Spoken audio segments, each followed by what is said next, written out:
primer respondiente, si entendí bien la consigna. Una de las primeras cosas que uno encuentra con el primer respondiente, bueno, les cuento, muchos de ustedes están en la carrera académica, pero una de las primeras cosas que uno hace cuando arranca con un problema nuevo es meterse en un muy buen buscador, que en general son caros y hay que pagarlos desde la institución, para buscar cuáles son los problemas que la literatura ha identificado sobre el tema. Es decir, ¿qué han dicho otros colegas sobre estos temas? Uno de los primeros hallazgos relacionados con la figura del primer respondiente es que en general en los buscadores académicos prácticamente no hay absolutamente nada escrito sobre el tema. Es decir, no hay un cuerpo de literatura importante. Yo en México encontré, ahora lo voy a pasar, yo encontré solamente un libro, encontré protocolos de actuación, manuales de capacitación, pero no hay un músculo institucional académico puesto en ese tema. No hay discusión. La literatura no ha encontrado, por lo que sea, o porque el tema es nuevo, o porque solo nos importa a nosotros, o porque no tiene repercusión, o por lo que fuera, la literatura no se ha desarrollado sobre el tema. Para darle una idea, debo haber encontrado 4 o 5 cosas. Cuando ustedes se meten en un buscador, por ejemplo, uno de los que usamos en el CIDE, que es de los más normalitos, por así decirlo, como el GSTOR, uno encuentra...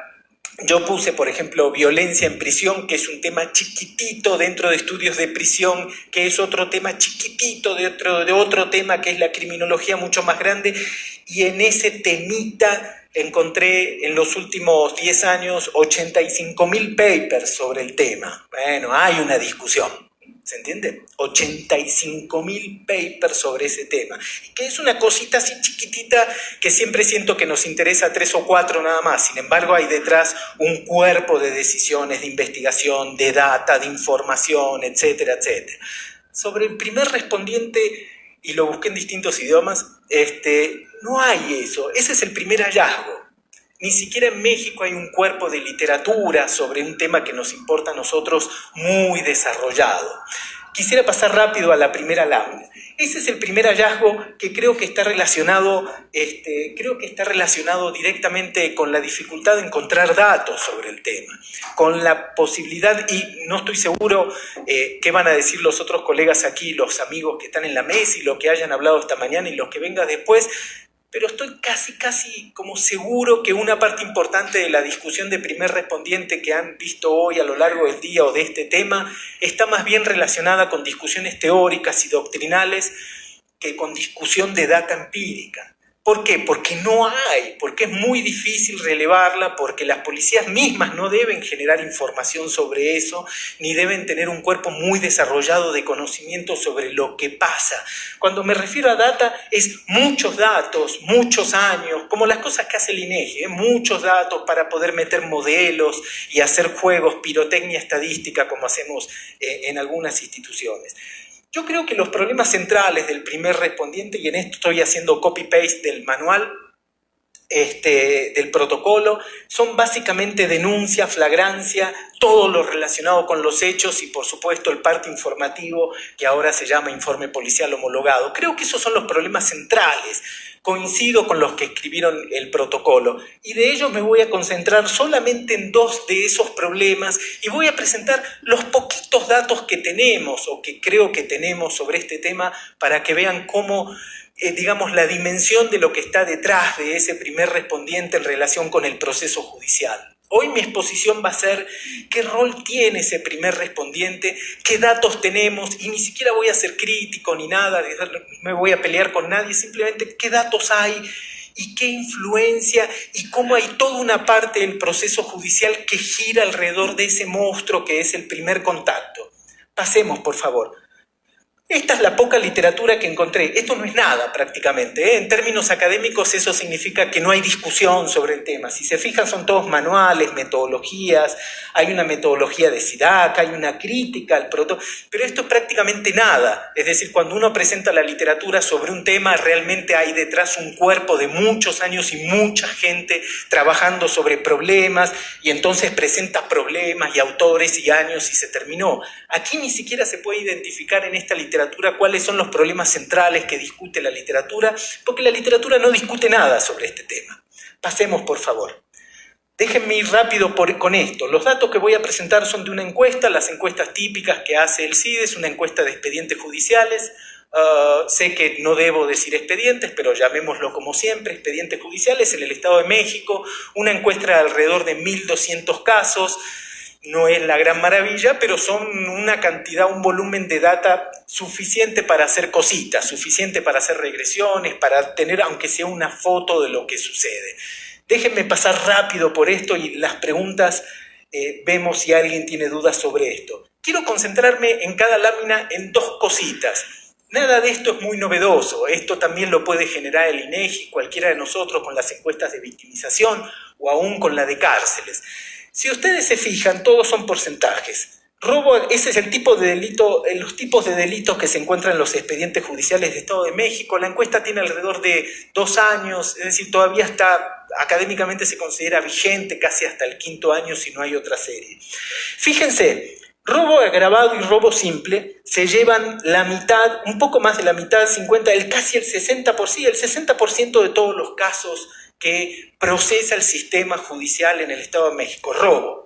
Cuando a uno le dicen robo, y sobre todo robo agravado, no se dejen ir por la palabra agravado. En los últimos años hemos aumentado muchísimo la punitividad, entonces, como no podíamos aumentar la pena, bueno, si robó, pero tenía sombrero, 3 años más. Tenía cinturón, sí, 5 años más con cinturón. Tenía pantalones, no, 5 años más con pantalón, sombrero y cinturón, listo, ya está, ¿no? En general fue el modo indirecto de aumentar la punitividad de los delitos. Por eso se va tanto en el agravado cuando en general son robos que son generalmente simples, ¿no? Pero fíjense, son robo agravado y robo simple. Lo primero que dice eso es que en general son delitos cometidos en la calle. Es lo primero que uno piensa cuando se dedica a estos temas. Pasemos a la lámina siguiente. Fíjense, en la calle, y coincide casi con el robo, el 60% de los delitos. Son los primeros, digamos, las primeras cosas que ustedes pueden ver en esos datos es que una parte sustantiva de esa maquinaria de miles de casos anuales se van en 2 delitos que son delitos, está mal, etcétera, pero cuyo impacto social, digamos, es diferente al del secuestro, al del homicidio, al de los delitos sexuales, etcétera, etcétera, etcétera, y son cometidos en la calle. Eso ya da un indicio del tipo de policiamiento y del tipo de trabajo en donde va a tener un rol primordial el primer respondiente. Sigamos, por favor, la siguiente.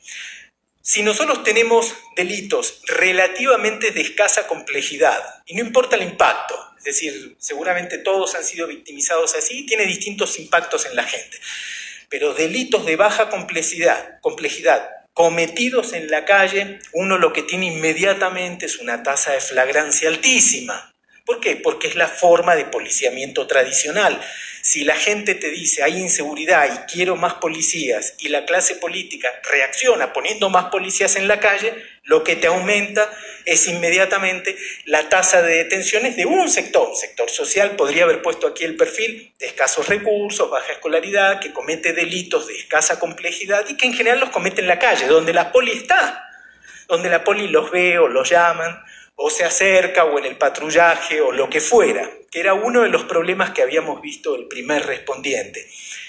Eso tiene un efecto en el sistema judicial. Pasemos, por favor. Fíjense, eso tiene un efecto en toda esa masa de delitos que llega a ser procesada por esa máquina de la justicia, ¿no? Fíjense, el juicio abreviado es casi más de la mitad, el 60% de los casos. No es, digamos, no sale de la nada. Si aumentas la cantidad de policías, los pones en la calle, te va a venir gente de escasos recursos que cometen delitos de escasa complejidad y que son cometidos en la calle y que los vas a agarrar en flagrancia. Como quieras entender la flagrancia, no importa, los vas a agarrar de ese modo. Si tienes flagrancia y si tienes esto y si tienes lo otro, lo que vas a tener es un porcentaje altísimo de juicios abreviados, que no es otra cosa que digamos, una metáfora de la vieja confesión. Se te van a ir por ahí. Los agarraste, los estos, los otros, los aquellos, en la patrulla los vas convenciendo, bla, bla, bla. Tienes un porcentaje altísimo de juicio abreviado.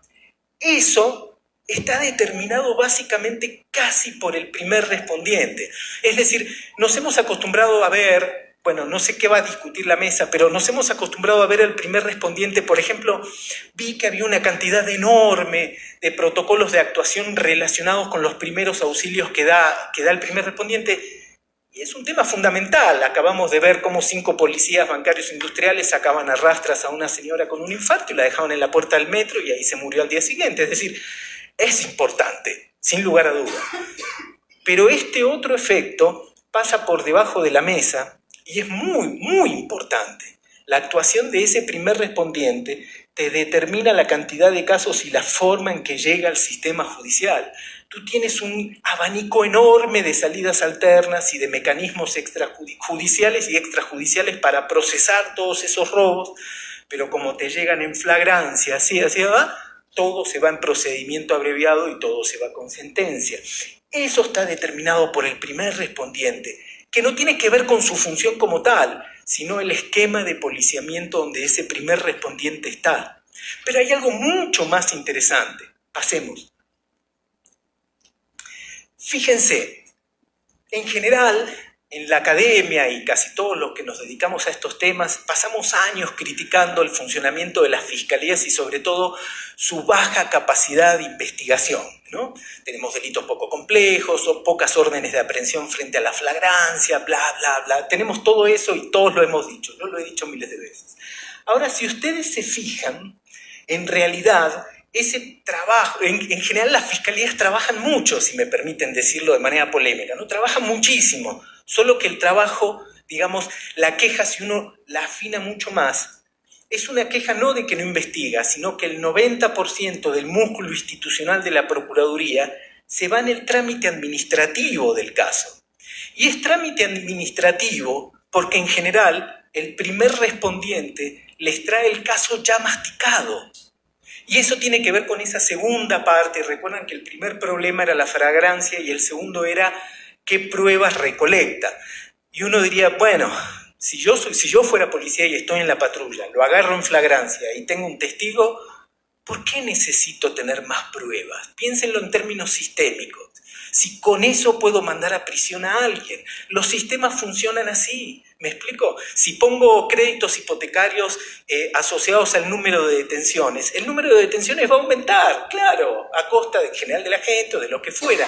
Los sistemas funcionan así. ¿Se entiende? Es decir, ¿por qué generar más pruebas si recibo cientos de casos a diarios ya armados, ya estructurados y con la sentencia semi-escrita en el borde del expediente, en el borde de la carpeta?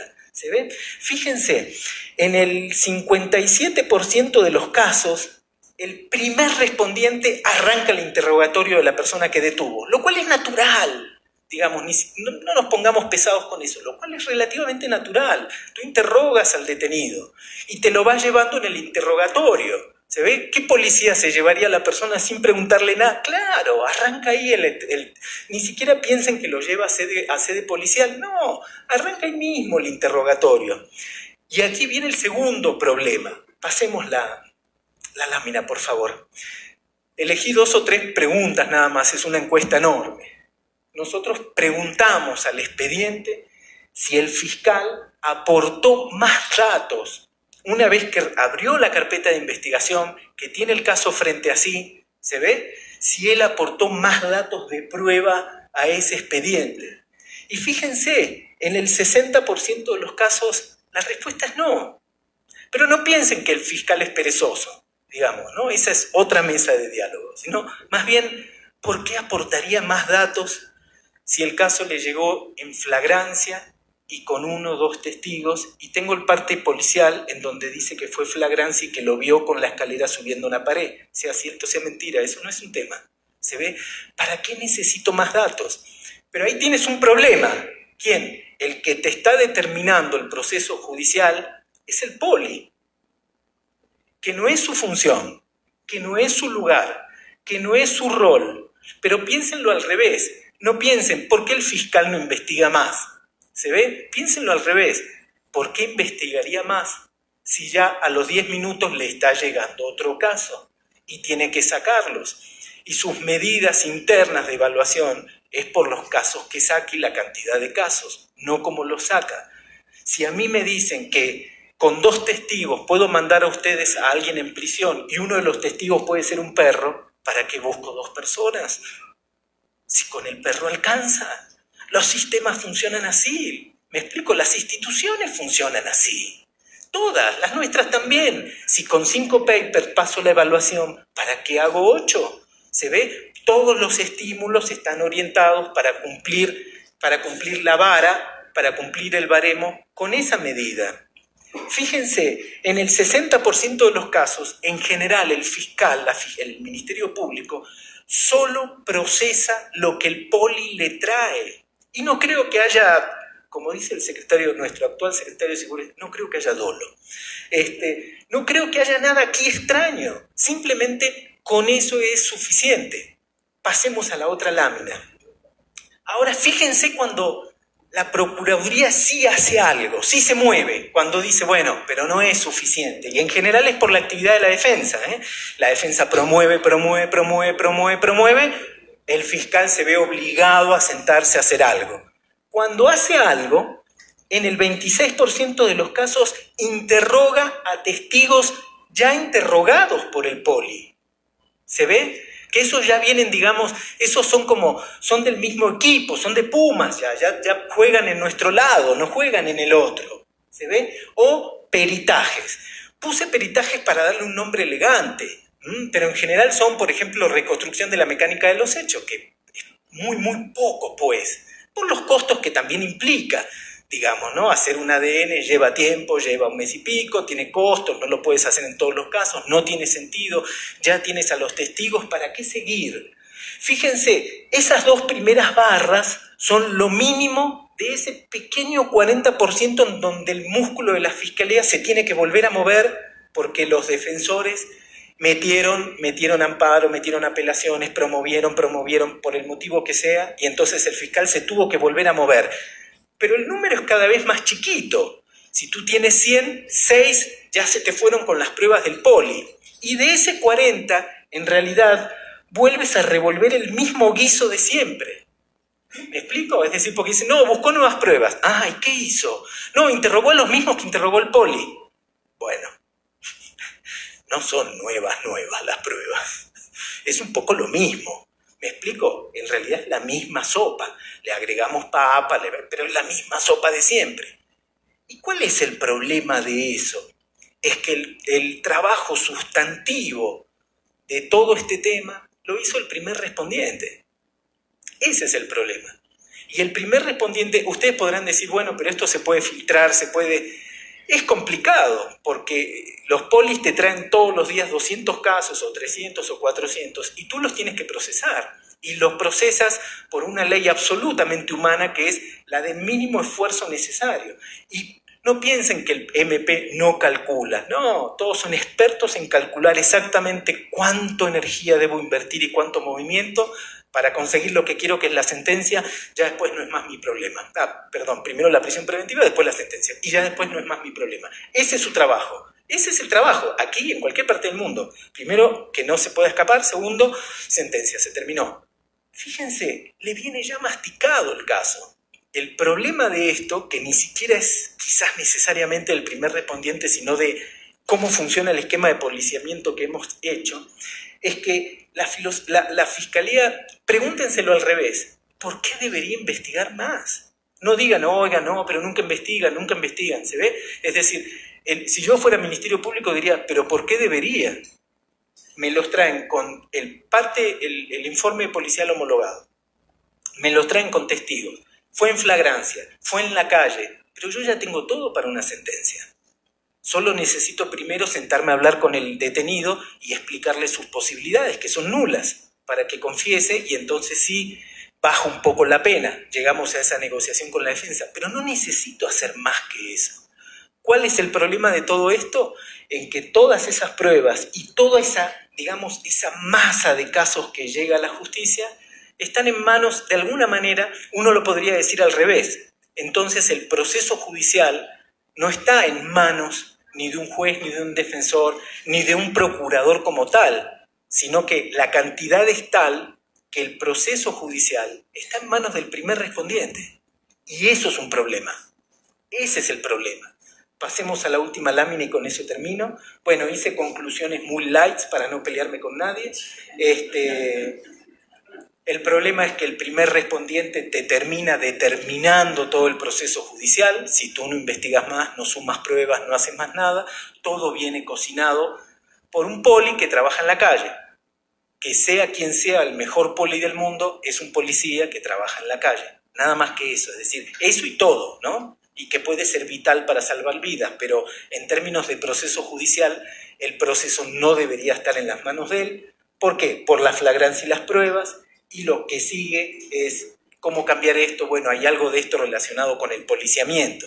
Si la gente me pide a mí más seguridad y eso significa más policías, aunque eso suene absolutamente paradójico, ¿no? Usted le pregunta a la misma gente, ¿crees que los policías, confías en los policías? Te dicen no. Se ve, creo que hay un chiste de López Portillo sobre eso, ¿no? Sí, es muy simpático. A la misma gente, los policías, ¿confías en los policías? No. ¿Cómo se soluciona el problema de la inseguridad? Quiero más policías. Bueno, la gente hace todos hacemos esos pedidos medio paradójicos y la política responde como puede, poniendo más patrullas y más policías en la calle. Pero eso te trae esas consecuencias. Cambiar la función del primer respondiente significa cambiar el esquema de policiamiento y, en último lugar, puse capacitación como un guiño a todas las instituciones. Esto no se mejora necesariamente con capacitación, sino también con más controles. Si los jueces o no están dispuestos a controlar los policías es una pregunta abierta todavía para todos nosotros. Bueno, muchísimas gracias. Gracias.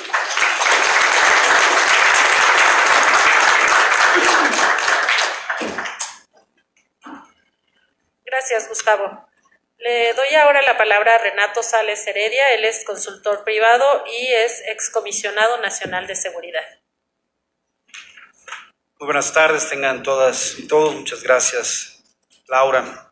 Muchas gracias, Luis. Muchas gracias, Miguel, y a todos los organizadores de este foro tan importante. Es un honor coincidir en la mesa con tan distinguidos colegas.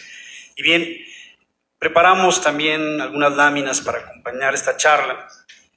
Tiene que ver precisamente con el primer respondiente y su relación con esta nueva corporación, la Guardia Nacional. ¿Qué relación debe guardar la Guardia Nacional desde su integración con, vamos a decirlo tal cual, con la materia que nos ocupa, con seguridad pública? ¿Qué implica la existencia de un protocolo de primer respondiente en relación con la creación de la Guardia? Vamos a ver primero los antecedentes. La que sigue, por favor. La que sigue. Efectivamente, en cumplimiento a un artículo, el 11º transitorio del decreto por el que se expide el Código Nacional de Procedimientos Penales, el 21 de agosto del 2015, el Consejo Nacional de Seguridad Pública aprueba en sesión ordinaria un acuerdo que emite el Protocolo Nacional de Actuación del primer respondiente. Ante una gran cantidad de problemas y la necesidad de consolidar el sistema de justicia penal, en su 43 sesión, el Consejo Nacional instruye a diversas instancias, entre ellas el Secretariado Ejecutivo y la otrora Comisión Nacional de Seguridad, la actualización del Protocolo Nacional de Actuación de primer respondiente. En cumplimiento de ese acuerdo, el 8 de junio del año pasado, se publica en el Diario Oficial de la Federación la actualización del Protocolo Nacional de Actuación del primer respondiente. Y aquí empezamos a ver ya una serie de cuestiones que deben llamar nuestra atención. La que sigue, por favor. La que sigue. Bien. La justificación para la creación de la figura y para el impulso a la figura es que la actuación de la policía, este primer rostro del sistema de justicia, que es el policía, que tiene conocimiento de la comisión de un hecho delictivo, que recibe una denuncia, que embala un indicio y que debe llenar un informe policial homologado, debe ser lo más transparente y clara posible. Contar con un instrumento que homologue y consolide criterios de actuación del policía primer respondiente, ese primer rostro del sistema de justicia penal que, como bien dice Gustavo, viene a ser definitorio y es en muchas ocasiones el rostro que define la situación del imputado. ¿Cómo define el protocolo al primer respondiente? Como personal de las instituciones de seguridad pública, instituciones policiales, de procuración de justicia, del sistema penitenciario y dependencias encargadas de la seguridad pública a nivel federal, local y municipal, que sin perjuicio de la división o especialización a la que pertenecen, asumen la función de intervenir primero ante un hecho probablemente constitutivo de delito conforme a la normatividad que le aplique. ¿Cuáles son las principales modificaciones de esta actualización del protocolo? Ahí están. Delimita el carácter de los sujetos obligados, policías, y esto es fundamental. Ahorita vamos a ver por qué. Establece mecanismos para fortalecer coordinación y cooperación, homologa normatividad y conceptos en relación con el paquete de reformas en ese entonces, la miscelánea penal, establece criterios de actuación cuando se encuentran involucrados niñas y niños o adolescentes y detalla procedimientos para el aseguramiento de indicios, objetos o productos del delito para hacer eficiente el traslado y el resguardo.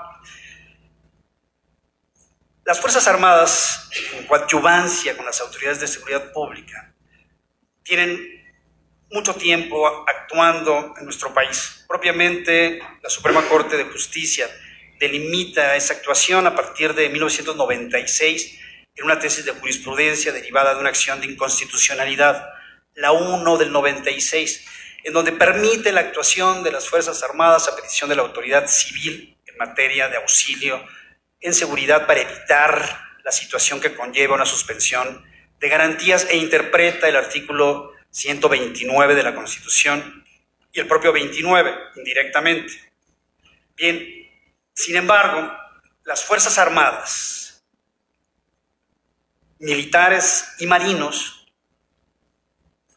no tienen la intención en el momento en que se emite el protocolo de ser primeros respondientes, y así lo hacen saber, y así lo dicen, y así lo dice expresamente el protocolo. En su presentación, el protocolo dice: es importante mencionar que las Fuerzas Armadas en actividades de coadyuvancia con las autoridades responsables de la seguridad pública, bajo ningún concepto asumen la calidad de policía primer respondiente, mismas que se regirán por su normatividad vigente. Esto motiva una reforma al Código Nacional de Procedimientos Penales. Es el artículo 222, si mal no recuerdo, que dice: cuando el ejercicio de las funciones públicas a que se refiere el párrafo anterior correspondan a la coadyuvancia con las autoridades responsables de la seguridad pública, las funciones son tener conocimiento de la probable existencia de un hecho delictivo, estar obligado a denunciarlo ante el Ministerio Público, proporcionar los datos que se tuvieran. Cuando corresponden a la coadyuvancia con autoridades responsables de seguridad, además de cumplir con esto, la intervención de los servidores públicos deberá limitarse a preservar el lugar de los hechos hasta el arribo de las autoridades competentes y, en su caso, adoptar las medidas a su alcance para que se brinde atención a los heridos si los hubiere, así como poner a disposición de la autoridad a los detenidos por conducto o en coordinación con la policía. ¿Qué es lo que hace básicamente un primer respondiente? Como bien se comentaba ya aquí, detener en flagrancia. Cuando se detiene en flagrancia, ¿qué se tiene que hacer? ¿Qué tiene que leerle la persona que detiene al detenido? La cartilla de los derechos que asisten a una persona en el momento de la detención. El primer respondiente tiene que saber de dónde viene y para qué es esa cartilla.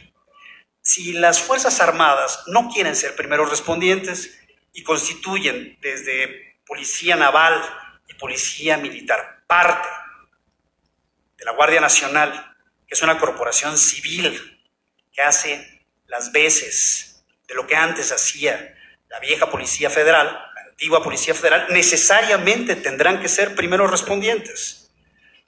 No hay de otra, porque si no el sistema acusatorio no funciona. Entonces hay que dejarlo lo suficientemente claro. La Guardia Nacional, así constituida, así como se integra, deberá hacer funciones de primer respondiente y modificar, por ende, este protocolo de actuación para que quede bien claro. ¿Por qué? Porque cuando se crea la Policía Federal preventiva, los militares y marinos que se incorporan se convierten en policías. En la actualidad, según la propia reforma constitucional, policías militares, policías navales, militares y marinos que se incorporan conservan rango, jerarquía, prestaciones, derecho a la antigüedad y otros elementos que los siguen definiendo como parte de las Fuerzas Armadas. Si siguen siendo parte de las Fuerzas Armadas, insisto, hay que modificar esto. Recientemente, ustedes lo vieron, en Minatitlán acontece una tragedia. Mueren 13 personas, un comando armado dispara contra las 13 personas, entre ellas un bebé de 1 año. Adelantan, antes de la emisión de la ley reglamentaria, el arribo de la Guardia Nacional. Llegan marinos y militares con un brazalete que dice GN. ¿Hacer labores de qué? Labores de seguridad pública. Así está claramente concebido en el artículo 2º y 5º transitorio de la reforma. El 5º transitorio dice: durante los 5 años siguientes a la entrada en vigor del presente decreto, en tanto la Guardia Nacional desarrolla su estructura, capacidades e implantación territorial, el presidente de la República podrá disponer de la Fuerza Armada Permanente en tareas de seguridad pública, de manera extraordinaria, regulada, fiscalizada, subordinada y complementaria, adjetivos que retoma de la Comisión Interamericana de Derechos Humanos. Bien, si va a ser, insisto, tareas de seguridad pública, no de seguridad interior, no de seguridad nacional. Aquí el presidente, desde el transitorio, asume prácticamente una función más de las contempladas en el 89, fracción sexta.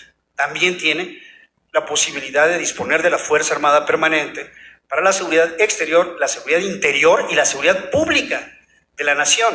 Esto es, el que se roba una bicicleta también es materia de investigación, detención. El que, como decía Gustavo, se robe lo que ustedes quieran, el pantalón, la camisa o el sombrero, también es materia de la Guardia Nacional. Este es el 5º transitorio.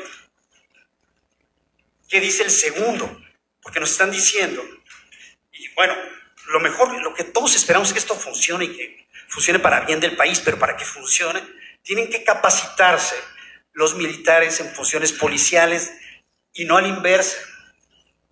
Esto es, no queremos militarizar a los policías, sino policializar a los militares. Los militares tendrán que aprender a hacer lo que ya saben hacer algunos policías. El 2º transitorio dice que la Guardia actuará conforme los objetivos, atribuciones y obligaciones previstas en los artículos 2º y 8º de la Ley de la Policía Federal, en tanto se emite la ley. Y lo que dicen los artículos 2º y 8º de la Ley de la Policía Federal es que los policías tienen que emitir los informes policiales homologados que están vinculados con el protocolo de primer respondiente que establece la ley. Si la Guardia Nacional, insisto, hace las veces ya de policía, aunque sean militares y marinos, tendrán que redactar, aprender a hacerlo un informe policial homologado, aprender a plantarse ante un juez de control de la detención, argumentar, ser interrogados por una autoridad civil, defensor o fiscal, y ser, en todo caso, avalados por un juez también civil. Y aquí radica, pues, la importancia del tema en lo que hace el primer respondiente. Si el primer respondiente no actúa conforme al protocolo, el asunto se cae. Yo quisiera terminar, vamos a ver la última gráfica, haciéndoles ver precisamente eso. No, esa es la anterior. Aquí tenemos precisamente cuáles son las obligaciones de la Guardia Nacional y el objeto, y aquí está la clave, y así lo plantea la reforma constitucional, es cumplir fines de seguridad pública, salvaguardar la vida, libertades, integridad y patrimonio de las personas. Y el 21 constitucional dice con toda claridad que las instituciones policiales serán, incluso la Guardia Nacional, de carácter civil, disciplinado y profesional. Es cuanto. Gracias.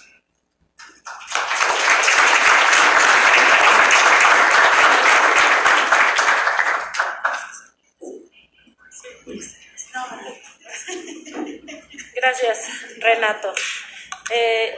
María Eugenia Suárez de Garay. Ella es doctora en Antropología Social y Cultural por la Universidad Autónoma de Barcelona,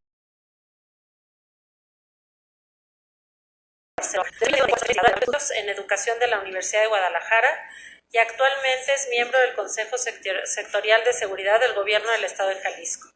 Se ha especializado en los estudios de género y estudios policiales, específicamente en temas relacionados con culturas policiales, transformación de las organizaciones policiales, procesos de reforma policial, seguridad ciudadana y prevención de las violencias.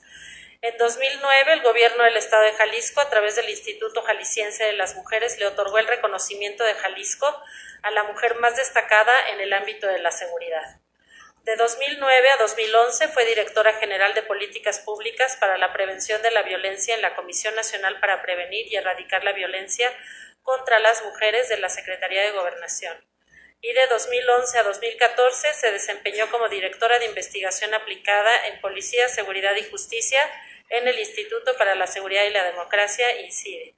Ha participado activamente en la iniciativa investigativa Justicia Barómetro. Se ha desempeñado como consultora de la organización internacional National Strategy Information Center para el programa de formación de gerentes en seguridad ciudadana del Ministerio del Interior de Paraguay, para la OSC México Evalúa, para el Instituto Jalisciense de las Mujeres y como consultora externa también del Consejo Estatal de Seguridad Pública de Jalisco.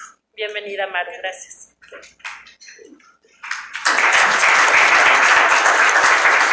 Buenas tardes a todas y todos. Muchas gracias a Laura, a Luis, a Miguel, a la gente de INCIDE, que tanto aprecio esa organización, por haberme invitado y por haberme traído de nuevo a la Ciudad de México, que cada vez me cuesta más trabajo, pero me alegra venir con ustedes. Y bueno, yo quiero compartir con ustedes algunos hallazgos de los últimos procesos de investigación aplicada que hemos venido realizando en Jalisco, Nayarit, San Luis Potosí, y que buscan comprender, digamos, de manera mucho más cualitativa los procesos, procedimientos y prácticas policiales vinculadas a la atención de situaciones de violencia contra las mujeres.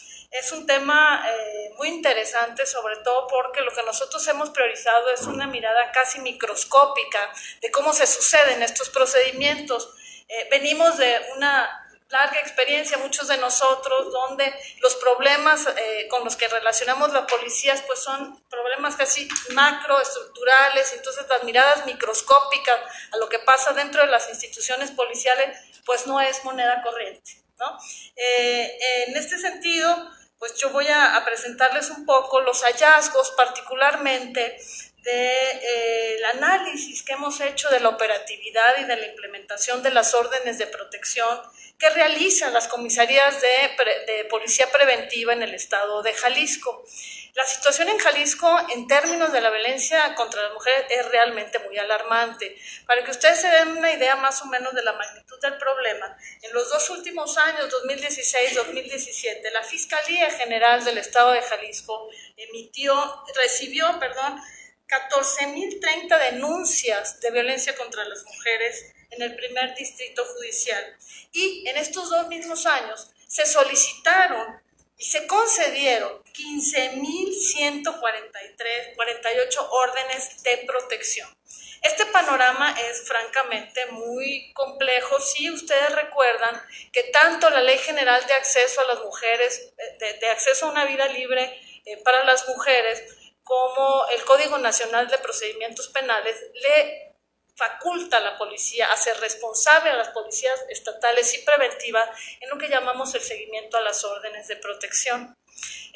Quiero darles otro dato que es bastante relevante. En Guadalajara, en la zona metropolitana de Guadalajara, están dos de las policías municipales más grandes de este país, que es Zapopan y Guadalajara. Estas policías en estos últimos 2 años reciben y han venido recibiendo en promedio 400 órdenes de protección. Esto es un trabajo descomunal si consideramos que casi siempre hay un déficit en la plantilla policial y si consideramos además que para las propias policías esta responsabilidad que le atribuyen estas disposiciones jurídicas, pues como ellos mismos lo dicen, son nuevas. Nunca nadie nos había dicho que nos tocaba dar seguimiento a las órdenes de protección. Entonces, esto otra vez complejiza aún más el problema que estamos viviendo, y más cuando aparecen casos tan emblemáticos como, por ejemplo, el de Alexandra Castellanos, que fue asesinada en 2017 por su expareja sentimental, el de Alondra, de 20 años, que fue asesinada en 2016 junto a tu madre e hijo en un fraccionamiento a manos de su expareja, el de Margarita en agosto de 2016, también asesinada por su expareja, y el más reciente de hace unos días, de Vanessa Gaitán, que perdió la vida a manos de su marido frente a Casa Jalisco. Entonces, esto ha llevado a que las organizaciones de la sociedad civil y de derechos humanos hayan sido y sigan siendo muy contundentes y nos reiteren todo el tiempo que los casos que se siguen sucediendo, donde todas estas mujeres tenían órdenes de protección, pues nos presentan un mecanismo que se queda muy corto ante la gravedad de los hechos, y que las autoridades estatales y municipales pues carecen de elementos para garantizar la seguridad de las mujeres receptoras de violencia. Yo creo que tienen mucha razón, por eso nosotros lo que hicimos fue dedicarnos a entender cómo actúa la policía en este tramo, digamos, de seguimiento a las órdenes de protección. Es un enfoque profundamente cualitativo en todo, digamos, en las técnicas que utilizamos, en el trabajo que hacemos directamente con las instituciones policiales. Y yo voy a decir, por el poco tiempo que tengo, pues algunas de las conclusiones, de los hallazgos más relevantes que hemos descubierto. Seguramente ustedes también saben, los centros de justicia para las mujeres es la política pública más avanzada en el país en materia, digamos, de atención a la violencia contra las mujeres. La característica de los centros de justicia tiene que ver fundamentalmente con el complejo, digamos, de instituciones que están presentes ahí y que brindan o tienen la función de brindar una atención integral. En este entramado de instituciones, por supuesto, el Ministerio Público juega un papel determinante, digamos, casi parte de la columna vertebral del Centro de Justicia, y las policías aparecen como el coadyuvante clave, las policías municipales. Sin embargo, hay muchos problemas para que esta relación de coordinación funcione. El Centro de Justicia para las Mujeres que existe en Guadalajara es el centro que más solicitudes de servicios recibió en 2017. Más de 40,000 mujeres acudieron a solicitar ayuda a este Centro de Justicia. Entonces, estamos ante una situación completamente desbordada del Centro de Justicia y por ende de todos los actores que lo integran, donde la policía, reitero, también se ve rebasada por la sobrecarga que le implica frente a procedimientos nuevos. Entonces, algunos de los hallazgos más relevantes que encontramos, los primeros tienen que ver fundamentalmente, trabajamos mucho en las comisarías de Guadalajara, Zapopan y Tonalá. Quizás de los hallazgos más relevantes están aquellos que tienen que ver con el análisis legal y normativo sobre las órdenes de protección y las implicaciones que esto tiene en el actuar de la policía. Empezando porque para los policías existe una confusión determinante respecto a la diferencia de conceptos. La Ley General de Acceso habla de orden de protección, el Código Nacional de Procedimientos Penales habla de medidas de protección, y como ustedes pueden imaginar, la policía siempre va a priorizar, mucho por desconocimiento, ¿sí?, lo que implica o lo que le mandata el Código Nacional de Procedimientos Penales, porque desconocen la Ley General de Acceso.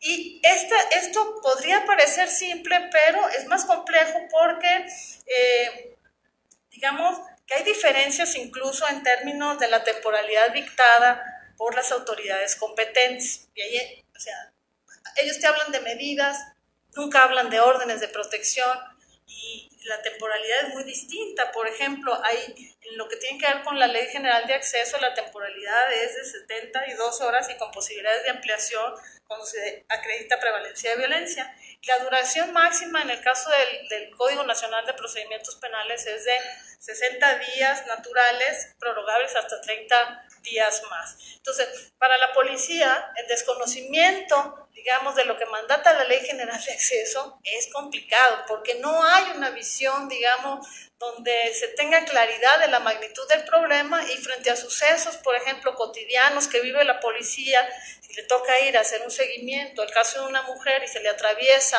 una llamada de emergencia por cuestiones de robo, lo primero que hacen es abandonar el seguimiento a la orden de protección.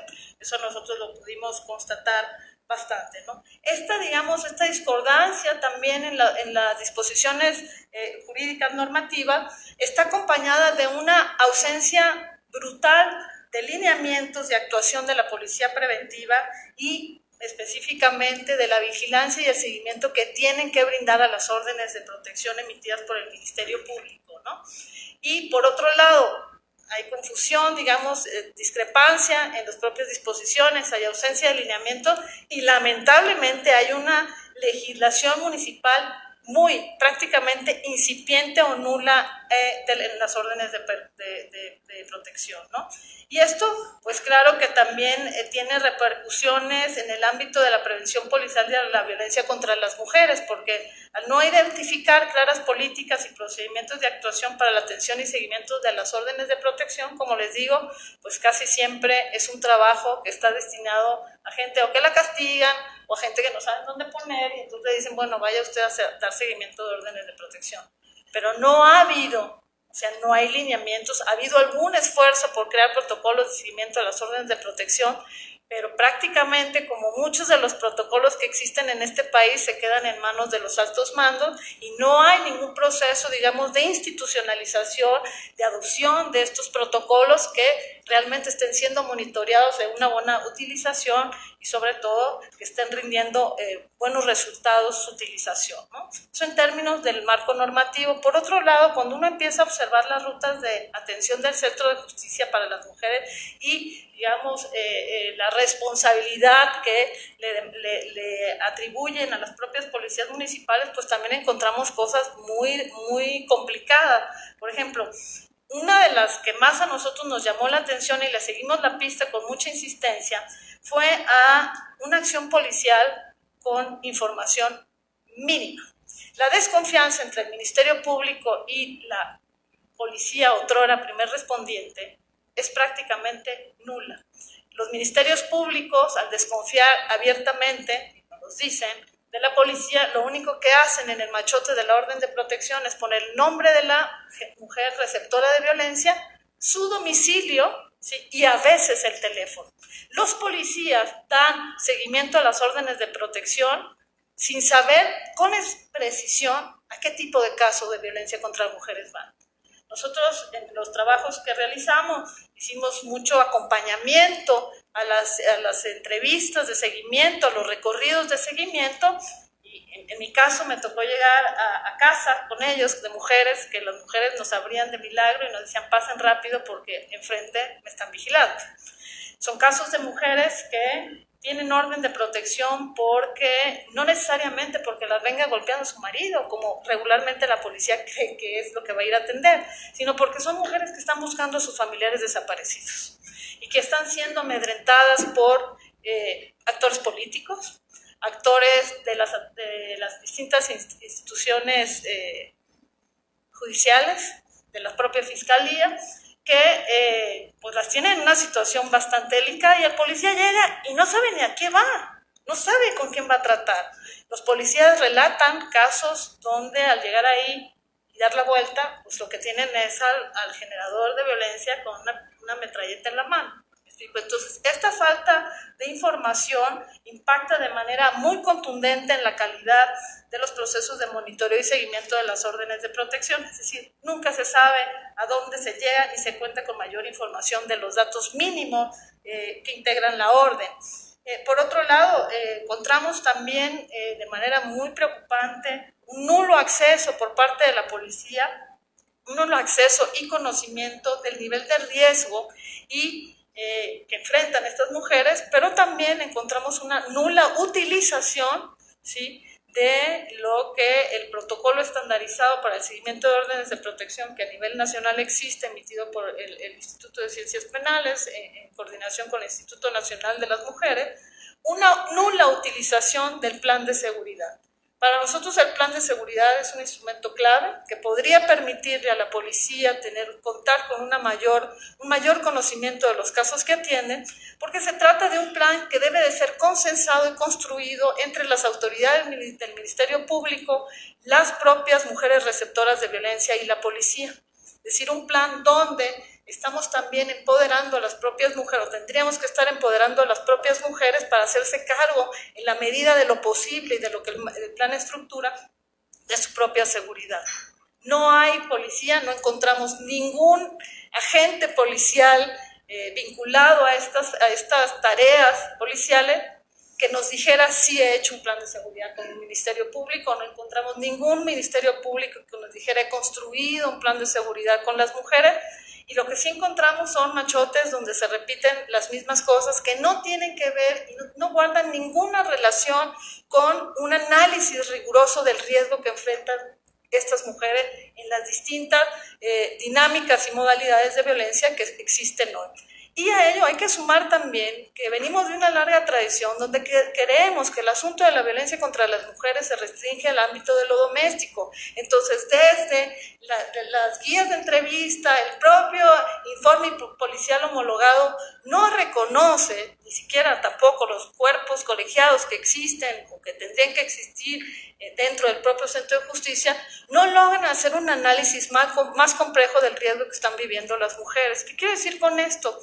Es decir, la estrecha relación que hoy existe entre la violencia de género, la violencia social y la violencia criminal está más presente que nunca, pero no tenemos las herramientas, no existen las herramientas ni las lógicas institucionales que nos permitan leer cómo estas violencias se entrecruzan para tener o observar un nivel de riesgo mucho más certero del que estamos creyendo que existe en aras de que la violencia que viven las mujeres siempre es en manos del marido.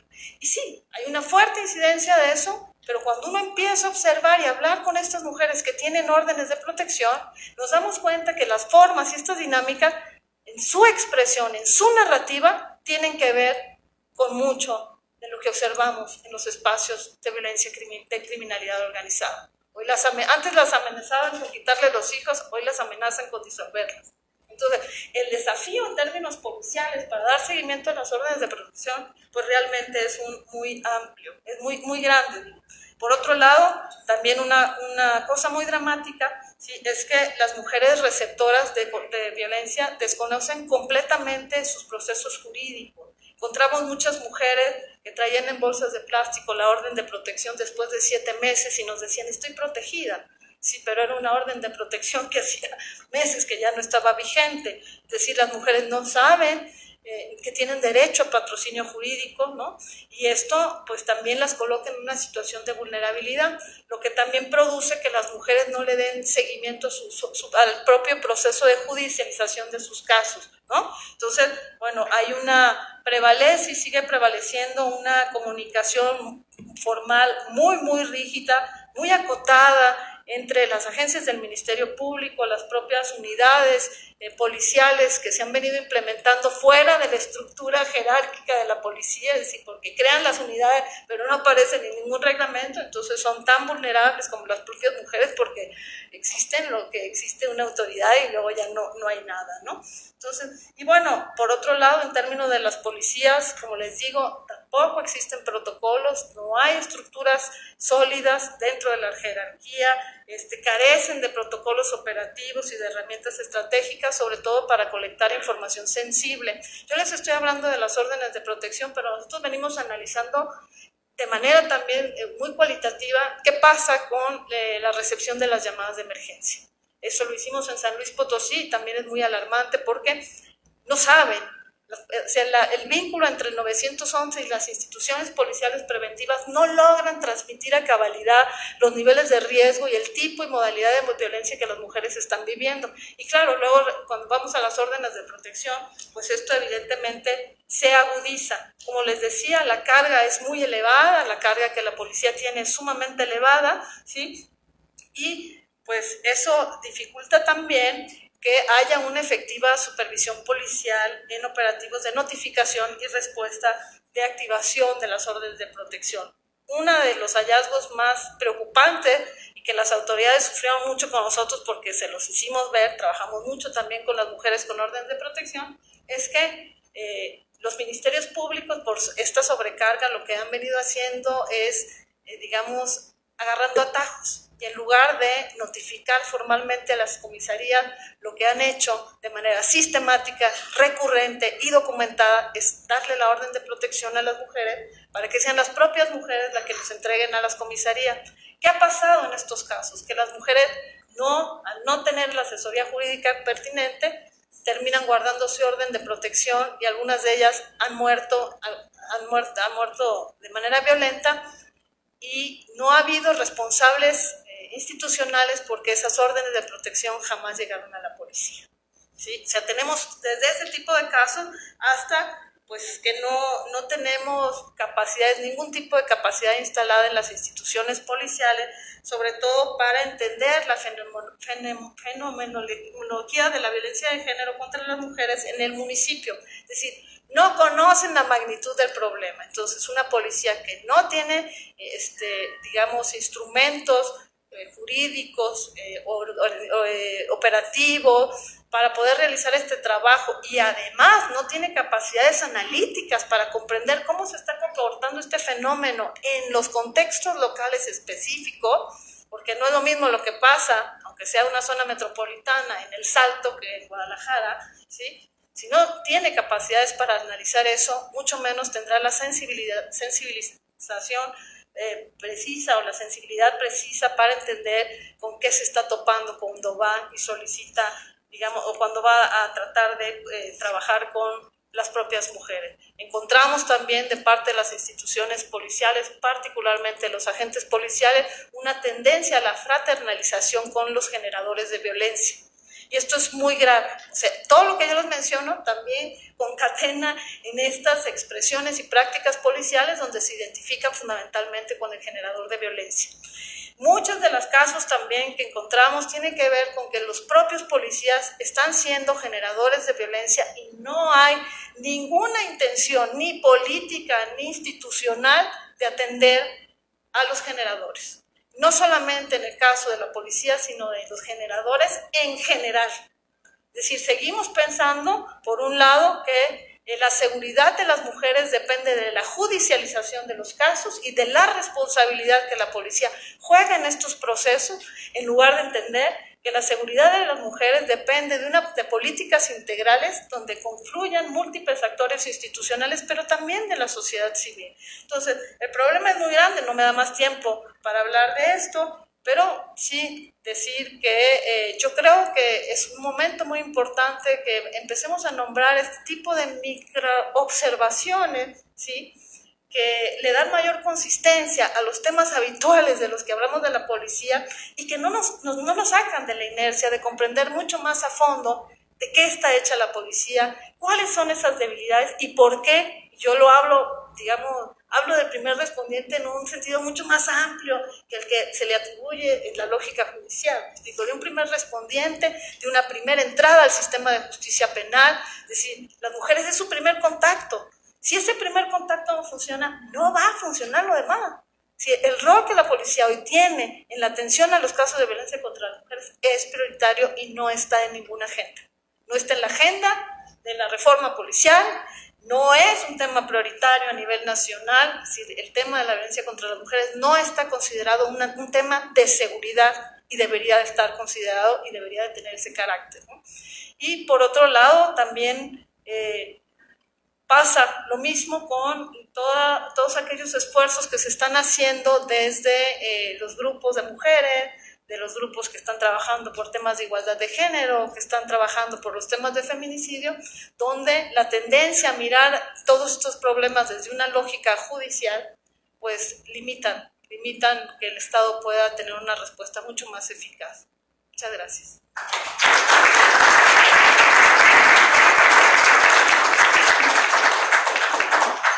Gracias, Maru. Por último, va a participar Miguel Garza Flores. Él es egresado de la Maestría en Políticas de Seguridad Pública de la Universidad Autónoma Metropolitana.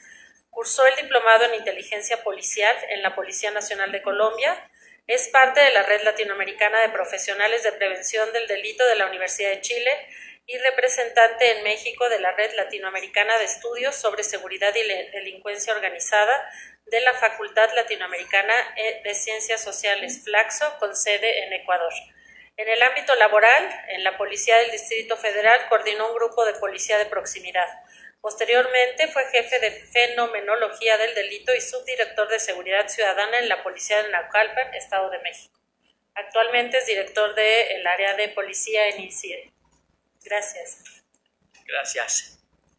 Pues miren, buenas tardes.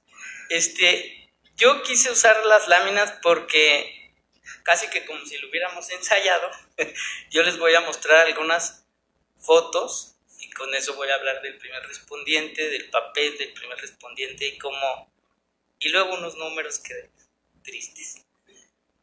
Entonces la que sigue, por favor. La que sigue, por favor. Miren, esa foto se llama, yo no le puse así, le puse a un fotógrafo, se llama La Tuta sí vivía en cuevas. Y es la foto de un policía estatal de Michoacán, no sé si es policía federal, la verdad no me acuerdo, un policía federal, y se ve ahí en la orilla de la foto, si ven, es el lente de la cámara.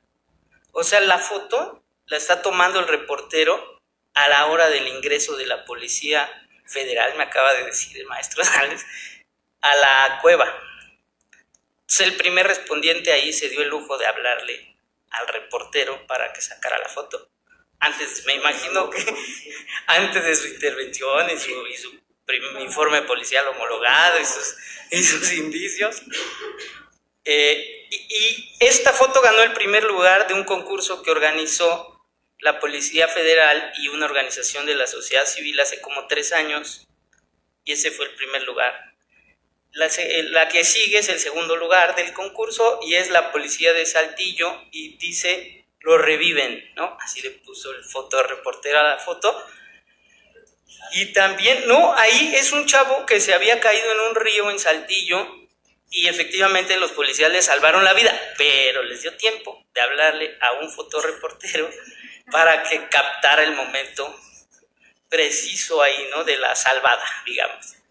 Entonces, bueno, ahorita regreso a ese tema de por qué se las muestro, pero nomás, digamos que esa parte la cierro con que a la persona de comunicación de esa organización civil que organizaba el concurso, yo le dije, oye, ¿sí sabes cómo se logran esas fotos?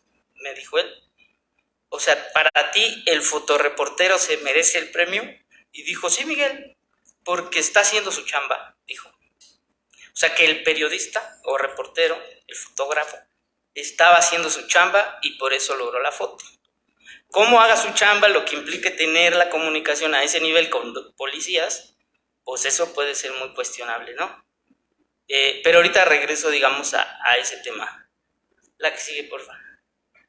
Efectivamente, bueno, eso ya habló más Gustavo y el maestro Sales de la parte que hasta existe, pues, un protocolo de primer respondiente, un protocolo de actuación homologado que se supone, pues, todos los policías del país siguen. Y yo me voy a referir específicamente cuando los policías realizan una detención, que como dijo Gustavo también, pues es una detención en flagrancia, o sea, la policía preventiva me voy a referir.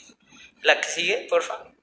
Básicamente, bueno, es eso, el acordonamiento, los actos de investigación, los indicios, la cadena de custodia que dijeron desde el panel pasado. La que sigue, por favor. Miren, se invirtió tanto dinero, pero muchísimo dinero, 7,000 millones de pesos al año más o menos, para comprar un kit de primer respondiente. Entonces, un policía está equipado, o eso se esperaría, ¿no? Si todavía existe el kit, que está equipado para llegar con su cinta de acordonar, con sus banderitas, con su libreta, su pluma, su cámara que viene ahí, su lámpara, con todo ese kit, porque se compraron miles de kits, ¿no? De primer respondiente. Que alguna vez un perito me dijo a mí, ese kit alcanza como para un accidente de avión, como si el policía fuera a llegar a que se cayó un avión y entonces tiene suficientes banderitas y cosas así. Eso se lo compraron casi a cada policía, por lo menos de las que tenían Fortaseg o Subsemun, ¿no? La que sigue, entonces si ahorita salen ustedes, abren la cajuela de una patrulla, ahí está su kit, se supone. La que sigue, básicamente, pues esa es la función, corroborar la denuncia, localizar o describir aportaciones, indicios y realizar la detención en flagrancia, pues, y esa es la que yo me voy a referir. La que sigue, por favor. Miren, otros policías de otros lugares hasta entendieron así el rol, que dijeron, pues así le ponemos a la patrulla. Ahí va dentro de la patrulla, es real esa foto, pues. Así le ponemos, aquí adentro va el primer respondiente. Ese es de una policía municipal. La que sigue, por favor. Todos miren, capacitación hubo, o sea, mucha capacitación, muchos recursos, pero miles de pesos en capacitación a la policía como primer respondiente. Se necesitaba tanto que incluso hubo capacitaciones que son específicamente para llenar el IPH. Entonces es un curso completo, no sé si es de 20 horas o de cuántas horas, para el llenado del IPH. Nada más para eso, que el policía aprendiera a llenar el IPH, porque se necesita para la puesta a disposición del detenido, de la persona detenida. Luego ahí, para que aprendiera también a llenar sus actas de entrega-recepción del lugar de la intervención, para que formalice pues la entrega que hace después al Ministerio Público o a peritos que lleguen, se hace cargo del traslado del detenido. Y de verdad, el recurso destinado para capacitación, las horas de capacitación que hubo, toda la plataforma de CETEC que policías en línea podían estar utilizando para capacitarse, yo pienso que no es un problema de capacitación que en este momento el policía mexicano no sepa qué se hace cuando se detiene una persona. En términos muy generales sí lo sabe. Sí sabe que no se lo puede quedar mucho tiempo, que lo tiene que llevar. Hay jueces de control que hasta les dicen, ni te preocupes si el IPH no está así bien como tu instructor de la CETEC vino y te asustó y te dijo que si te equivocabas te metían a la cárcel. Los policías ni siquiera quieren hacer el papel porque les da miedo que tener alguna responsabilidad. En fin, yo pienso que en términos generales casi todos los policías saben. La que sigue, por favor, qué hacer con una persona. Y miren, esa es la situación jurídica que determina el MP cuando le llevan a una persona detenida, obviamente el primer respondiente, ¿no? Podría poner en libertad a la persona porque el hecho no existió, ese es un supuesto, ¿no? Otro supuesto, que el hecho sí existió, pero no constituye una conducta delictiva. Pasa mucho, por ejemplo, con la policía preventiva, que llega la policía y le dice, llévatelo al juez calificador porque eso que me estás platicando no es un delito, pero sí es una falta administrativa, entonces llévatelo para allá. Y, por ejemplo, ahí, ese es un caso así de ejemplo. Otro es porque la detención no cumple con el artículo 16 constitucional, o sea, el policía tiene dificultades para explicar cómo fue la situación de la flagrancia. Y cuando lo empieza a explicar ahí, pues el fiscal, el Ministerio Público le dice, no, eso no fue flagrancia, pues, y pues no lo recibe. Otra, lo pone en libertad. Otra es porque no se puso al detenido a disposición de forma inmediata. Si ahorita se meten a Google y buscan el caso no es correcto decir así los apodos, pero así dice el caso de los sicarios del Marro, lo liberaron ayer porque estuvo privado de la libertad 6 días antes de ponerlo a disposición del Ministerio Público. Entonces imagínense el primer respondiente en qué aprieto puso al Ministerio Público para decidir la situación jurídica de esa persona. Y es secundario si es sicario, no es sicario, si se robó un gansito, lo que sea. Después, porque no se recibió querella, ¿no? Lo puede llevar el policía, pero le dice, oye, se necesita la PEA, les dicen así, les dice la parte acusadora, y como nunca llega o nunca se presenta una querella en el plazo que está en el MP, pues también decreta la libertad de la persona.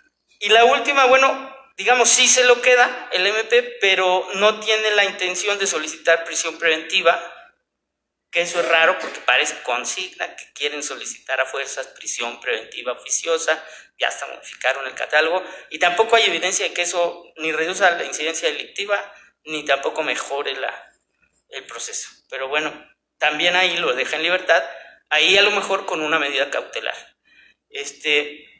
Entonces, miren, la cifra que les voy a enseñar ahorita, después en la lámina que sigue, es una cifra de una policía preventiva, que no voy a decir cuál, como dijeron en el panel anterior, para no hacer un comercial, pero es la cifra de las detenciones de esa policía y cuántas vinculaciones a procesos se lograron con un periodo de tiempo. Entonces, le damos a la que sigue, por favor. Entonces, miren, les voy a pedir de favor, fue en 10 días, 2,000 personas puestas a disposición en el Ministerio Público. Ya están queriendo adivinar qué estado, pero no le atinaron ninguno de los dos. Y entonces piensen un número cada quien, sean honestos, y ahorita va a salir el número y el que le atine levanta la mano, ¿va? Entonces va a ser, para que le demos un aplauso porque es muy bueno para el sistema. De 2,000 personas en 10 días, la policía, es por delito, las 2,000 puestas a disposición es por una conducta delictiva, llevan al MP a los 2,000. ¿Cuántas se vincularon al proceso? Le damos un clic. 14. ¿Quién latinó? ¿Quién latinó? ¿Cómo nadie? Sí, hay especialistas acá. 14. Y fíjense ahí, si bien hace falta más datos de ese hallazgo, hace falta más información para hacer un análisis de ese dato, pero imagínense que ese dato, esto es real, la policía lo anunció como un super logro a 2,000 personas, pues, pero de veras, super logro, así bueno, puso hasta una espectacular, puso en el Facebook infografías, puso así una campaña, pues, porque era 2,000 personas en 10 días. Y eso empezó porque, digamos, yo pregunté, porque es una policía que conocemos bien, tenemos relación con ellos, ¿cuántos de esos se vincularon al proceso? Y contestaron, eso luego lo vemos ya que vengan, porque no lo iban a poner ahí, ¿no? Pero fíjense qué gacho, porque Gustavo dijo hace ratito, el MP, así dijo él, el MP solo procesa lo que el poli le trae. Y ahí le trajo 2,000 y solo procesó bien poquitos. Entonces está bien difícil. Y si ese dato lo oye un juez, que yo ya se los he platicado, los jueces te dicen, mentira que haya puerta giratoria, mentira que rebotamos muchos casos. Y yo no sé ustedes de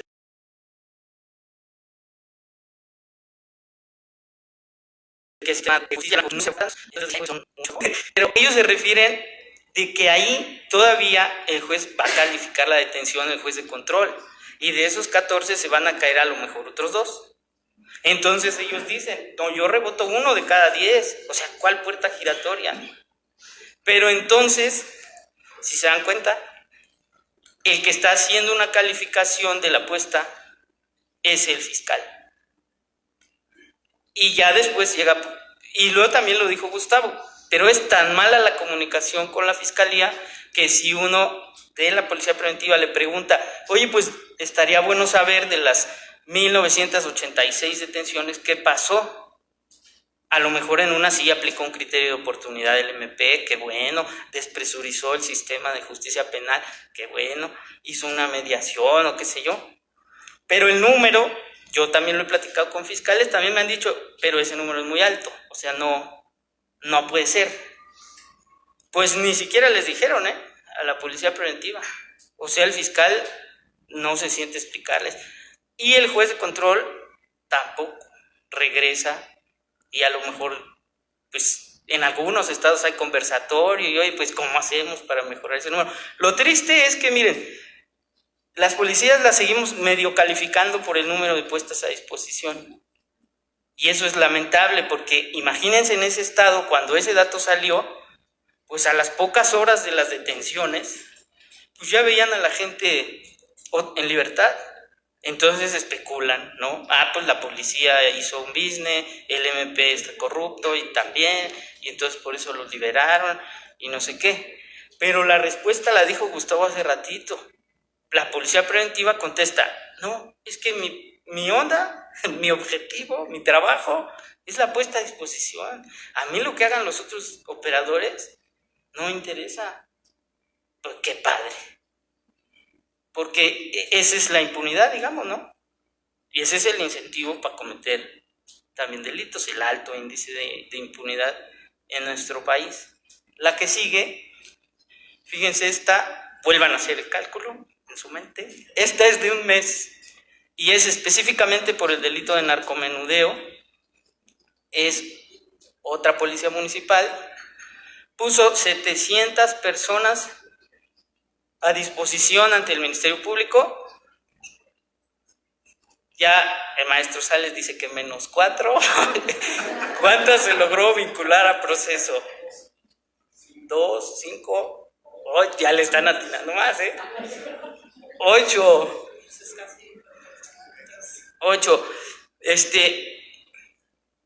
Entonces, miren, es el mismo caso, pues, de esas personas que ponen a disposición. En ese delito en específico es todavía más complicado. Ese es el que les dicen los fiscales, llévatelo al juez calificador porque lo trae con poquitos gramos de cocaína a lo mejor y no viene la persona que compra, no viene indumentaria de droga, no viene una balanza para demostrar que se dedica a vender. Entonces, llévatelo al juez calificador por consumo. El cuate se va riendo en la patrulla de los policías y se regresa a su puesto, digamos, a vender. Entonces, cuando uno platica con los policías preventivos, pues ellos lo que intentan entender es por qué el sistema de justicia funciona así. Si yo pongo tantas personas a disposición, ¿por qué el fiscal no las recibe? Pero si regresamos ya nomás por último a la lámina, podemos regresar a la lámina del MP, de por qué los rechaza, o bueno, los decreta libertad. Fíjense, bueno, otra intimidad es que esa misma policía creó un área pensando, yo creo que es porque los policías hacen mal su IPH, su puesta a disposición, sus actas, porque se van a poner nerviosos a la hora de testificar y eso. Entonces, vamos a poner un área con unos 10, 15 abogados y que cada detención la lleven ahí, vean cómo no es de capacitación, la llevan ahí los abogados, que hagan fila los policías y los abogados cuando tengan tiempo les van haciendo las puestas y mientras el detenido está ahí.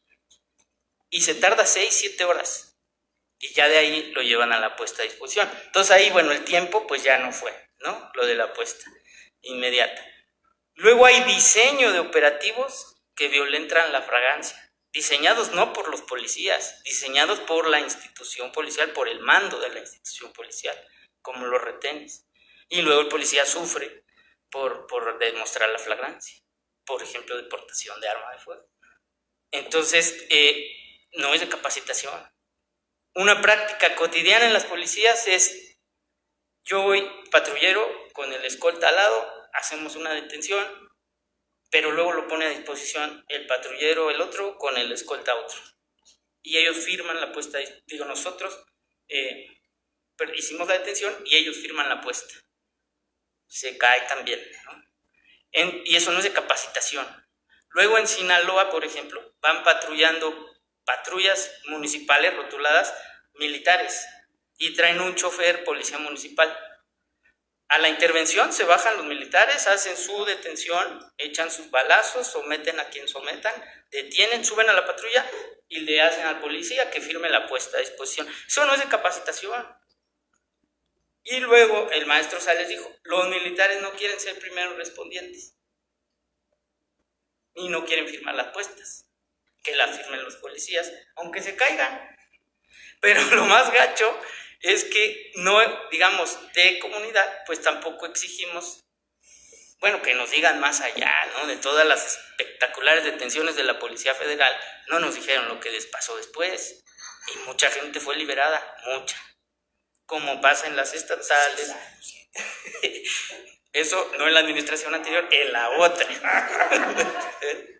Y bueno, nomás así, creemos que no es nomás de capacitación, es un programa estructural desde cómo se lleva a cabo la actuación del primer respondiente y que poco tiene que ver de verdad con capacitación. En este momento los militares que están patrullando con la Policía Federal obligan al Policía Federal a que firme la apuesta, pero está bien la firma, pero la rebotan, se cae la apuesta. Entonces, ¿qué caso tiene? Claro, pero a la gente ya le dijeron que el primer resultado de la Guardia Nacional fue la detención en Minatitlán y salvaron a un menor. Y ya no vamos a preguntar qué pasó. ¿Lo vincularían? ¿No lo vincularían? ¿Hubo flagrancia? ¿No hubo? ¿Irrumpieron a su domicilio sin orden de cateo? En fin, lo que de veras es una práctica común y que no tiene que ver con capacitación. Todos los militares, la guardia, los policías saben perfectamente lo que están haciendo. Saben si se llevan un detenido a su cuartel militar y no lo ponen a disposición. Eso no es de capacitación.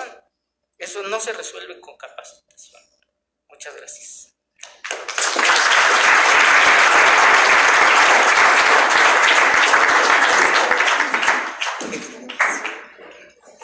Muchas gracias a nuestros ponentes. ¿Alguna pregunta?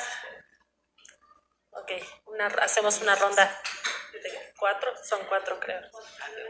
Gracias. Para Gustavo Fondevila y para María Eugenia Ramírez de Garay, ¿dónde podemos leer más de las investigaciones que nos platicaron? Y para el último ponente, ¿qué opina de la propuesta de poner a disposición ante el juez y no ante el Ministerio Público y de reformar el artículo 140 del Código Nacional de Procedimientos Penales?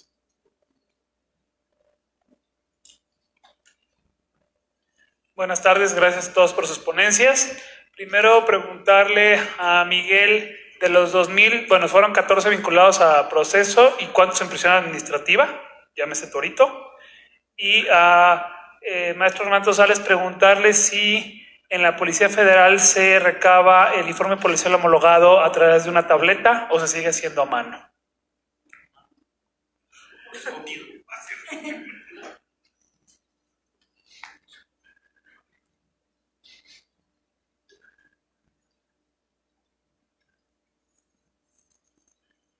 Hola, muy buenas tardes. Reitero mi propia línea de investigación.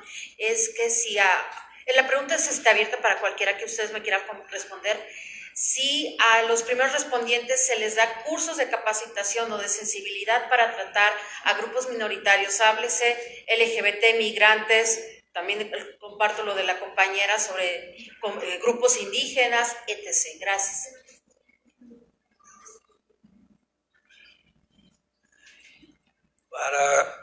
Para Gustavo. Decía usted, Gustavo, que en su investigación detectó que los ministerios públicos interrogaban a los testigos ya interrogados. Y también dijo que era suficiente, al menos así lo estimaba el Ministerio Público, con lo que le entregaba el policía para meter a alguien en la cárcel. A mí me parece que no, que esa visión está corta en una investigación de campo, no se ve todo lo que hay detrás, porque hay que destruir la presunción de inocencia. Es decir, una detención en flagrancia no va a ser suficiente. Y luego le entregan al Ministerio Público elementos y datos de prueba. El Ministerio Público, con el informe policial homologado, por ejemplo, solamente va a poder interrogar al policía, pero no al imputado, tampoco a la víctima, ni a los testigos que haya en el hecho.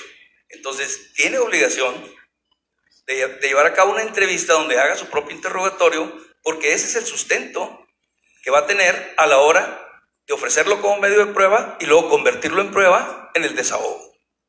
Me parece que hay más cosas que tiene que investigar como prueba para poder sustentar una detención de esa naturaleza.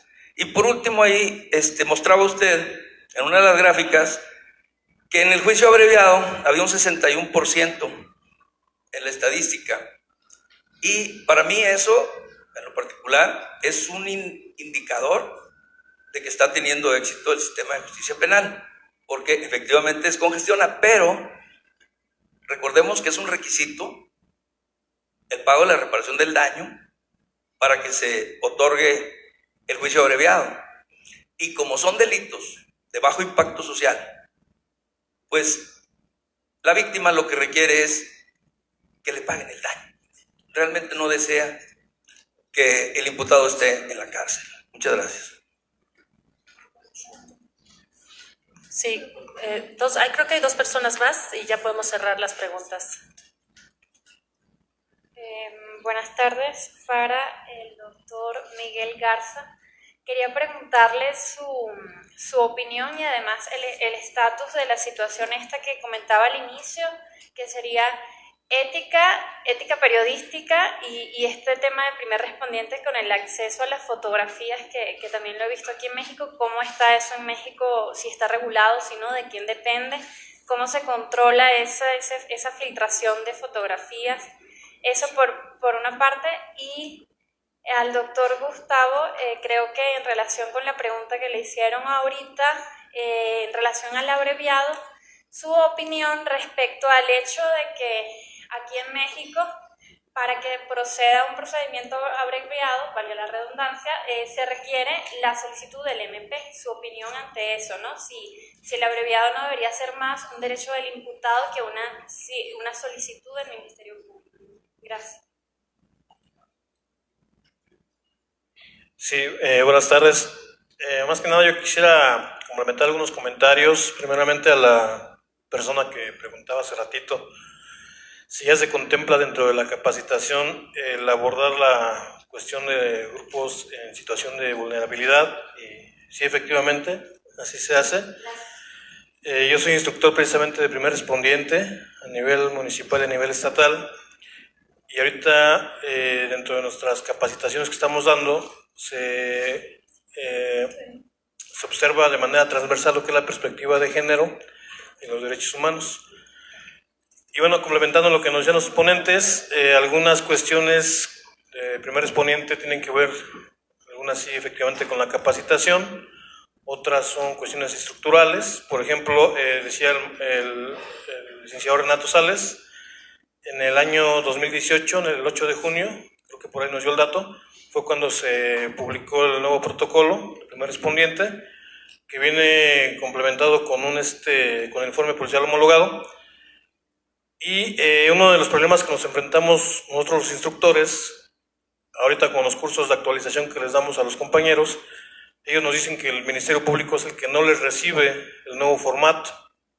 El MP sigue trabajando con el formato anterior, y entonces la capacitación que les estamos dando pues no sirve de mucho, porque les enseñamos a llenar el nuevo formato y es algo que no se los están recibiendo, ¿no? Entonces ahí ya es una cuestión, digamos, estructural, ¿no? Y la cuestión del equipamiento, la cuestión, por ejemplo, de algunos ministerios públicos en los municipios, por ejemplo en Tabasco. Yo tuve la oportunidad de estar el año pasado por allá, y el Ministerio Público a las 5 de la tarde cierra la puerta y abre hasta el otro día. Entonces, ¿qué hace el policía cuando hace una detención en la noche? ¿No? ¿A dónde se lleva al detenido? ¿O cómo justifican el tiempo que se pierde? Entonces sí, sería como que, digo, para posiblemente a lo mejor una mesa en un futuro se pudiera abordar un poquito estos puntos, ¿no? Que son un poquito más a fondo. El problema, por ejemplo, de los mandos, decía Miguel, yo hago la detención, pero el compañero es el que pone la apuesta, pero no es porque ellos lo decidan así, es porque el mando se los ordena así, ¿no? Entonces sí son como cuestiones un poco más estructurales, más sistémicas, que tendrían que revisarse. Gracias. Gracias. No sé quién quiere empezar a responder. Sí, las investigaciones que hemos hecho, casi todas han estado, las hemos hecho en alianza con los institutos estatales de las mujeres. En el caso del diagnóstico de órdenes de protección, lo pueden encontrar en la página Juntos por Ellas, que es la página que habilitó el extinto Instituto Jalisciense de las Mujeres, porque como parte de las respuestas, como parte de los recursos que habilitaron de la alerta de género. Y yo quiero hacer un comentario sobre la pregunta que haces. Miren, a mí cada vez me choca más cuando hablan de capacitación. Me parece que esta manera de hablar de capacitación es hacernos tontos, tontas frente a una ausencia brutal de políticas formativas en materia de seguridad pública, especialmente con la Policía Preventiva Municipal. Es verdad que hoy casi todas las instituciones policiales municipales quieren andar dando cursos de primeros respondientes. Nosotros hemos evaluado también los fondos de Fortasec, cómo han sido utilizados por instituciones policiales municipales. Hemos encontrado unos hoyos de corrupción tremendos donde los cursos de primer respondiente son de un día, nada más para que se normen un criterio. Entonces, en la medida que nosotros sigamos apostando por una lógica de capacitación y no de impulsar políticas de formación policial, vamos a seguir en las mismas.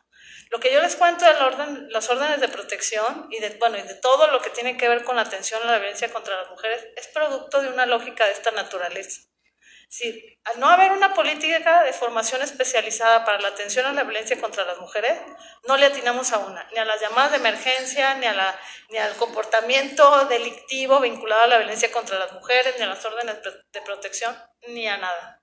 En ese sentido, también nosotros hemos tratado de trabajar muy fuerte por generar, en este primer caso, una política formativa que también pueden consultarla en la página de Juntos por Ella. Y es una propuesta de política formativa especializada con una duración de 3 años. Es lo que nosotros más o menos consideramos que llevaría para que un policía municipal tuviera mínimos elementos para entender de qué se trata todo este asunto. No solamente en una lógica de sensibilización de género, que también les gusta mucho, pero que no pase de la lógica de qué es género y qué es sexo, ¿sí? Entonces, eso también lo queremos trascender y estamos apostando por trascenderlo y ayudar a los policías que entiendan por qué es tan importante la relación entre políticas públicas y violencia de género y atención policial. Entonces, yo sí llamaría o diría, bueno, pensemos que mientras sigamos reproduciendo esta lógica de las capacitaciones no vamos a llegar a ninguna parte, porque son de chile y de manteca, así literalmente, y de las políticas en turno que priorice la Comisión Nacional de Seguridad, con el respeto del doctor Sales, ¿sí? ¿No? Sí, los cursos que priorizan y a los que, no, digo, y a los cursos a los que le quieren, a los que ponen dinero, el Fortasec, por ejemplo. Es decir, queremos capacitar en estas cosas, pero eso no responde a las necesidades locales, sino a las necesidades de la clase política y las autoridades en turno. Entonces, esto sí también es una falencia muy grande, con repercusiones muy fuertes para la ciudadanía. Por alusiones, nada. Yo creo que la forma de capacitar para que opere correctamente un sistema acusatorio, como el que intentamos, como el que pretendemos, es capacitación conjunta. Capacitación conjunta implica sentar en el mismo salón de clase al fiscal, policía, por supuesto al defensor y en la medida de lo posible al juez, y conseguir algo que es muy difícil y que es muy necesario para salir de la torre de Babel procesal en la que ahora estamos: conseguir empatía procesal, que el fiscal sea capaz de colocarse en los zapatos del juez y viceversa, que el juez llene un informe policial homologado para que entienda lo que implica llenar un informe policial homologado y por qué se tardan los policías. Yo creo que sí hay una forma de capacitar que ha resultado exitosa en los modelos acusatorios que sirven en el mundo. Y ahí está Colombia, y ahí está Estados Unidos, y ahí está Perú. ¿Por qué no intentamos capacitación conjunta vinculando los distintos institutos? Yo creo que la ruta, precisamente lo que hace la capacitación que sí se requiere, es capacitación conjunta, transversal, capaz de generar, insisto, aunque sea un término peculiar, empatía procesal. Y si hay, en lo que hace la otra pregunta, la atención a grupos vulnerables, pues el propio protocolo actualizado incluye justamente un apartado de cronología de los hechos. Cuando no existen personas fallecidas motivo del uso de la fuerza, el policía primer respondiente registra la hora de la detención en el apartado cronología e identifica si las personas detenidas pertenecen a algún grupo en condición de vulnerabilidad para tomar las medidas necesarias. Si se trata de niña o niño, en ningún caso podrá ser detenida o retenida o privada de su libertad, trasladándolo inmediatamente para su asistencia social a la Procuraduría de Protección competente. Si la persona detenida es adolescente, se debe informar también de los derechos que le asisten establecidos en la Ley Nacional, el Sistema Integral de Justicia Penal para Adolescentes, y creo que hay que vincularlo aún más con perspectiva de género y con atención a grupos LGBT+. ¿Me repite el artículo, por favor? Sí, este protocolo es el 2.2, cronología de los hechos de la sección segunda del informe policial homologado, ya en su última versión. Efectivamente habría que ver que se conociera la segunda versión, los agentes del Ministerio Público, y por eso es importante capacitar conjuntamente. ¿Cuál estamos viendo? ¿El del 2016 o el nuevo? El IPH sistematizado. ¿Perdón? De la tablet. No hay tablet, se intentó como plan piloto en algunos, pero precisamente es una cantidad tal de anexos en la primera versión que no se podía con una tableta. A ver, en Nueva York, el equivalente al informe policial homologado son 5 hojas. 5 hojas. Aquí teníamos como, sumando anexos, como 45. A ver. No, necesitabas casi un doctorado para llenar eso. Y se lo ponías a un juez y no lo llenaba. Bueno, de entrada tenías que orientarte, norte, sur, te preguntaban los policías, oye, los ministerios públicos, ¿cómo le hago para orientarme? ¿Dónde está el norte? A ver dónde sale el sol. Cosas así de ese tipo. Entonces, tenían que hacer un croquis, dibujarlo, explicar lo que había pasado. A ver, algunos apenas terminaron la secundaria, hombre. Los policías municipales en este país, ¿cuánto ganan? 5,000 pesos al mes. Promedio. Entonces, a ver, describe con lujo de detalles la forma en la que acreditaste la flagrancia y por qué detuviste. Describe con lujo de detalles. A ver, vamos a ponernos a series ahorita. ¿Me entienden? Hay que simplificar al máximo, permitiendo precisamente agilidad, operatividad, sin vulnerar derechos. Yo, rápido. Yo de las 2000 que me dices de los delitos, no, todos esos eran delitos. Entonces, no eran faltas. O sea, aparte hicieron detenciones por faltas y están aparte. De la puesta a disposición al juez, pues yo creo que está bien. Aunque no dejara de existir, digamos, por la figura del MP. O sea, digamos, la apuesta la podría hacer la policía directa al juez y luego entrar el trabajo del fiscal a hacer la acusación y todo. Cómo funciona. Lo que yo creo que se debe hacer, digamos, que creo que hace ratito Javier más o menos preguntó eso, pero no se lo contestaron. Si los fiscales empezaran a mandar instrucciones de investigación, mandamientos ministeriales, por ejemplo, a la policía, como llegan a la Policía Federal, a lo mejor ahí que le empezaran a mandar a la policía estatal y a la municipal, o sea, a los uniformados, eso estaría bien interesante ver qué pasa, porque hay algunas municipales, por ejemplo, Escobedo, por ejemplo, pues Juárez hace algunas cosas de investigación, Escobedo tiene un área sólida que hace carpetas de investigación, entonces sí se podría, pero si Morelia también. Pero si les dices ahorita a los fiscales, oiga, pues, ¿por qué no como en Chile, no? A los carabineros de Chile les mandan más mandamientos ministeriales que a la Policía de Investigación de Chile, porque el estado de fuerza es mucho mayor. Y es de alguna manera lo que propuso Genaro García Luna. Esperaba que se le girara más órdenes a las policías uniformadas. Eso sería muy interesante que pasara, o sea, que pudieran empezar a hacer, pero en coordinación con los fiscales. Y lo que yo quise mostrar ahí, pues es que está roto el vínculo, prácticamente no le interesa al fiscal tener comunicación, y menos con los estatales y menos con los municipales.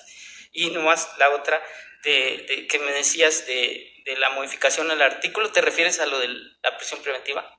¿O a lo de la prerrogativa que tiene el MP de decidir si... Es que, fíjate, yo creo que lo están usando como muy discrecional, porque también por eso decía yo, sí falta encontrar, de hecho en INCIDE la dirección se llama Investigación Aplicada en Policía, gracias a Maru, y en esa policía que mostré los datos vamos a iniciar un proceso de acompañamiento de cada una de las puestas a disposición, y lo que esperamos en los hallazgos, en parte, es saber qué tanto va a contestar el fiscal el uso discrecional, por ejemplo, de ese artículo. Porque, pues sí les dicen, es que el 140 no sé qué, es que el 140 no sé qué, y así. Y la última, lo de la ética de los fotoreporteros que mostré, la verdad que en esta vez lo hacía yo más pero no regresé al tema, era de cómo pensando en su actuación de primer respondiente, los policías pues cometen equivocaciones, y esa, por ejemplo, es intencional. Esa está documentado por especialistas como Marco Lara Clark, que hay un vínculo de corrupción entre los fotoreporteros y los policías, y les hablan para que tomen las fotos, y eso constituye ya un delito, de acuerdo al Código Nacional de Procedimientos Penales, pero sigue existiendo, o sea, sigue existiendo esa parte, y a veces vulnera, desde luego, el proceso penal, como en el caso Casens, ¿no? Que las actuaciones, pues a la policía se le hace muy fácil, dejemos que saquen la foto, dejemos que documenten, va a ser un golpe mediático importante, vamos a recuperar confianza. Pues sí, pero le pegan al proceso y ahora cometen un delito.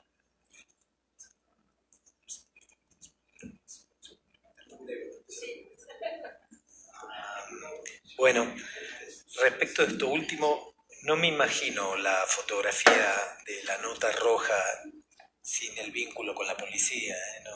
O sea, ahora es un delito. O sea, exactamente qué significa, ¿no? O sea, es imposible. Si eres un reportero de nota roja, tienes que tener vínculo. Pero te llaman para las cosas buenas y para las malas. O sea, si no, es imposible hacer fotografía. No es fotografiar a Messi, ¿eh? No. Es un cadáver, es un esto, un lo otro. O sea, me parece que esto de la fotografía es un poco como el ambulantaje. Le podemos dar cadena perpetua al ambulantaje, ese no es el tema. Hay que sentarse a negociar con ellos dónde sí, dónde no, regularlo, controlar lo que se pueda, lo que no. Les pagan y mutuamente también salen. Bueno, contestando mis preguntas específicas, si debe ser un derecho del imputado la solicitud, es todo un tema. El procedimiento abreviado en realidad es una negociación, la verdad que es así. Miren, hay un dato muy interesante que yo no sé si se repite en otros países, jamás lo vi, pero si ustedes se fijan en las encuestas de cárcel, por ejemplo, fíjense ahora en la EMPOL, hay algo muy raro, no sé si aquí hay muchos abogados, pero nosotros tenemos una tasa de confesión, se le pregunta en el cuestionario frente a quién confesaste, es decir, a quién le confesaste que sí habías participado. No estamos diciendo que participó, sino que confesó. Son dos cosas distintas, ¿no? Y, por ejemplo, nosotros tenemos que confiesan más delante del abogado defensor que delante del Ministerio Público. No sé si aquí estudiaron Derecho, pero la gente que se dedica a Derecho Penal y se dedica a defender, lo primero que aprendes es decir, jamás digas que hiciste absolutamente nada. ¿Me explico?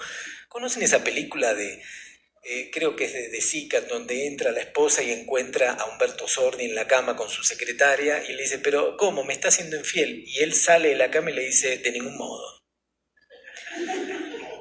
Bueno, es una salvajada, ¿no? Lo que tú dices, no, esto no es así, no. Pero le dice, pero ¿cómo? Acá está la señora, acá estás tú. No, le dice, no. Bueno, hay algo del defensor público que es eso. ¿Se entiende? El espíritu es ese. No. Porque si empiezas diciendo sí, bueno, discutamos los años entonces. Nada más.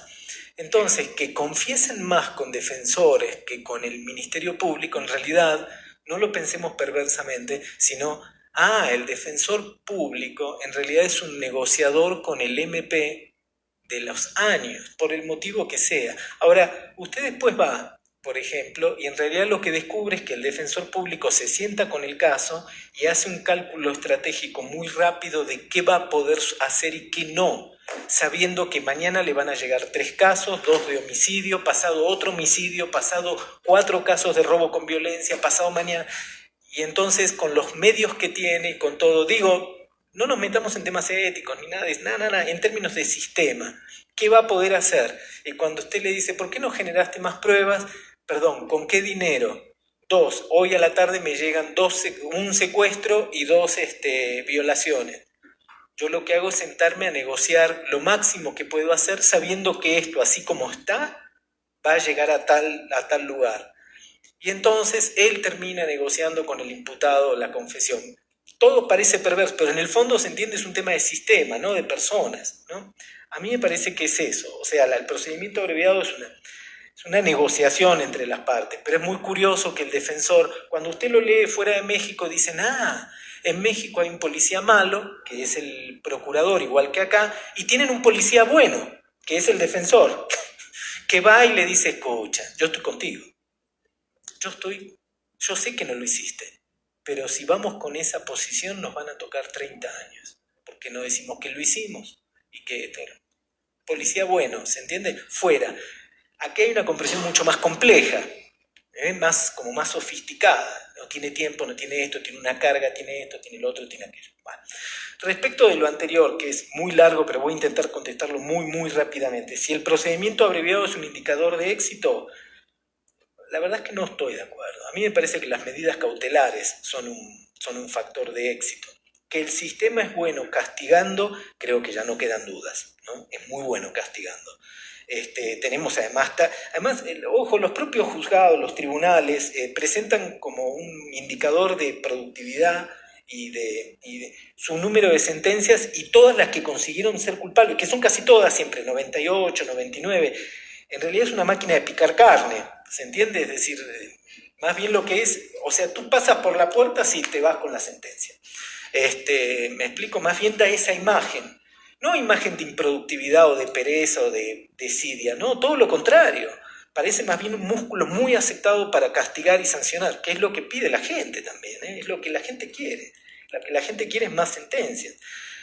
Yo usaría como medida de éxito las cautelares, pero por ejemplo, tenemos algunos datos de eso y muy curiosamente los ministerios públicos aceptan medidas cautelares en delitos realmente de muy poca importancia y en el casi 100% de los casos son mujeres. El Ministerio Público sigue pensando un poco en el modelo anterior, que es te vas a escapar. Y con cierta sensatez, digamos, es muy fácil escaparte en México. Muy fácil escaparte de la acción de la justicia. ¿Para qué arriesgar? Si yo fuera en el Ministerio Público diría, es cierto, pero ¿para qué arriesgar? Si lo tengo, piénsenlo en términos de sistema, no de personas, pero seguro que no lo hizo. Que decida el juez. ¿Recuerdan esa película, creo que del Padrino, cuando salen los tres fuera del juicio y le dicen, pero lleva toda la vida con nosotros? Yo lo veo así. ¿Para qué arriesgar? Esto es lo mismo, ¿para qué arriesgar? Pido preventiva y lo meto dentro y que espere adentro, calentándose al calor de la justicia. ¿Me explico? Que espere dentro. Si lo pierdo... Aquí hay otro tema de fondo, y creo que se vincula con lo que dijo Miguel, que es, ¿cómo los evaluamos? ¿Cómo se evalúa todo esto? Bueno, no se evalúa, ¿me explico? A los polis los evaluamos por las detenciones. ¿El resultado cuál es? Es ese, ¿me explico? Oigan, detuviste a todas las amas de casa de tu municipio, ¿sí? ¿Y qué? ¿Cuál es el problema? ¿Me quedó alguna suelta? Pero después las liberaron todas, ese no es mi problema. ¿Es perversión? No, no es perversión. A mí me parece totalmente lógico y racional el policía. ¿Me explico? Totalmente. Miren, hace poco vino la gente del CONACYT, están reestructurando un poco el sector y decían, ¿pero por qué tengo todo el mundo aquí en el CIDE publica en inglés? Me dicen, bueno, perdón, a ver, ¿cuánto pagan un paper en inglés? No, 100.000 pesos. ¿Y en español? No, 10.000. ¿Qué esperabas? O sea, ¿dónde está la perversión? En el sistema, en todo caso, no en la gente que quiere ganar más. ¿Se ve? Evaluémoslos por cuántos quedan vinculados a proceso. ¿Me explico? Pero yo lo veo a los polis y lo entiendo perfectamente. A mí también me dan ganas de salir a detener a alguien en el lobby. ¿Me explico? Vamos a evaluar tu productividad por las detenciones. No, pero salgamos ahora al lobby, ¿no? O sea, se ve... Si uno lo piensa, creo que puede cambiar un poco la lógica.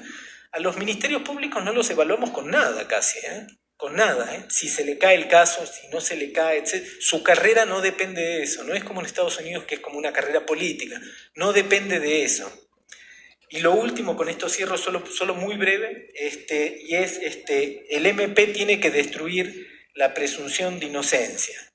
Bueno, yo no sé si usted es MP o trabaja en Fiscalía, quizás sí. No pasa así en la vida cotidiana. En la vida cotidiana es más fácil romper eso que probar la inocencia. Usted con dos buenos testigos que se sostengan y que vengan o sea, que ratifiquen, la verdad que tiene un caso. Y el parte informativo tiene un caso, lo digo en serio, tiene un caso. Y los jueces, recuerden que el juez no es un juez de instrucción, es un juez, nuestros jueces es un juez pasivo. O sea, se mueven se mueven al compás del movimiento, digamos, ¿cómo decirlo?, del interés procesal, pues. Si la defensa no promociona, el MP se va con eso, el juez se va con eso. No es que valora, que ve las pruebas, o sea, en las audiencias no pasa generalmente eso. Más bien es al movimiento, venga, van a encontrar alguna audiencia en donde el juez ilustra al MP, le enseña cómo hacer las cosas, o al defensor. Es cierto, pero en términos de volumen de carga procesal, usted nota que no es un juez, por ejemplo, si yo pusiera cifras de ¿en qué caso el juez pidió más pruebas? No, ninguna, ni jamás. Se va con eso que está ahí. Y si eso alcanza, se terminó. Son cálculos estratégicos de tiempo y recursos, ¿se ve? Y no tiene evaluación, y tampoco tiene costo para nadie. Bueno, muchísimas gracias. Gracias a todos.